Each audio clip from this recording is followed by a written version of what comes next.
happened last night. It still ticks me off to see a talented young driver like Kyle Busch act like a spoiled brat last night when he won the race at the Nashville Super Speedway. Took that cherished Gibson guitar, one of the best trophies in all of sports, hand-painted by Sam Bass, and destroyed it in victory lane, then laughed about it. Sam himself was shocked as he watched it all unfold. You know, I mean, I was stunned, and, you know, just like anybody else. I mean, that's an original piece of art. That's a one-of-a-kind for the driver. So, you know, I mean, I put a lot of heart and soul into developing these things and working with the folks at Gibson Guitars. You know, it's just something I did not expect to see. Came up to you, though, didn't he? No, I went over to him. He was off the side of Victory Lane, and, you know, and, I mean, I take my artwork very personal. I spend hundreds and hundreds of hours developing these things.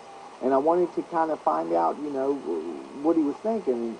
And I got to tell you, when I walked over to him and he looked at me, he said, "Sam, I want you to know I meant no disrespect whatsoever to you or to the Gibson folks, the track, or the sponsors. I promised my guys if I won that guitar, and I've been talking about this for a year, if I won that guitar, all of them were going to get a piece of it. And in the spirit of rock and roll, that was what I did." That's a strong guitar. If you notice, the guitar did not break into a million pieces. I mean, which is a testimonial to Gibson Guitars and the way they build their products. I mean, it's top-of-the-line stuff. We have video of you in the driver's meeting holding the guitar up, talking with passion about how much you loved it. It's a tremendous honor to work with NASCAR and Nashville Super Speedway and all the fine folks there, and Gibson Guitars, and this is a dream come true for me. I've played guitar since I was 8 years old, and I just love the fact that I'm able to combine the two things that I love most, NASCAR, all you guys, and designing guitars and playing guitars. So this is special to me, and I want to thank you for having me up here to unveil it and present it to you. So good luck. I look forward to seeing Victor Lane.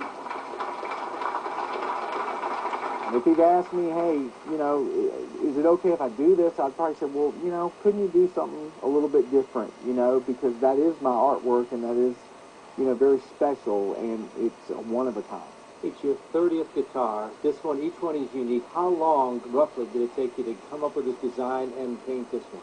Yeah, well, the whole process with me doing the artwork and Gibson doing the final assembly and everything else is a 6 to 8 week process. So now, when he said, like earlier this morning and last night at the news conference that he was going to order a couple of them, I mean, it's a very involved process. You can't just go buy these things off the shelf. Charge him double. Yeah.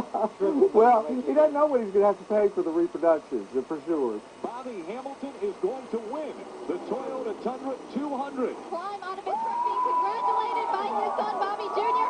Grabs the coveted Gibson guitar here today, his 8th career victory. I mean, I've been trying for 15 years to get this guitar. People have to realize this was voted one of the top trophies in all of sports.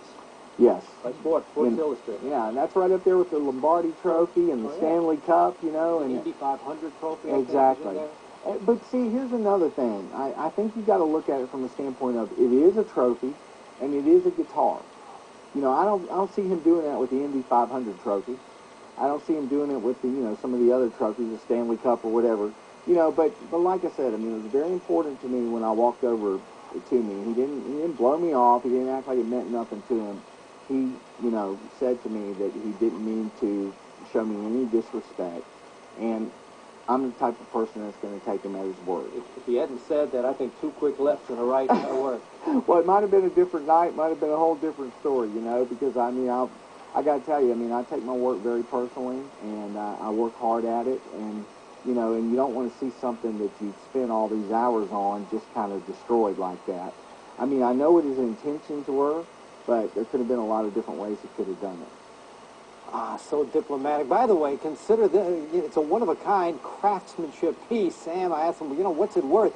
All of that involved between $25,000 and $30,000. And Kyle, boy, is he going to be loved in Nashville from now on.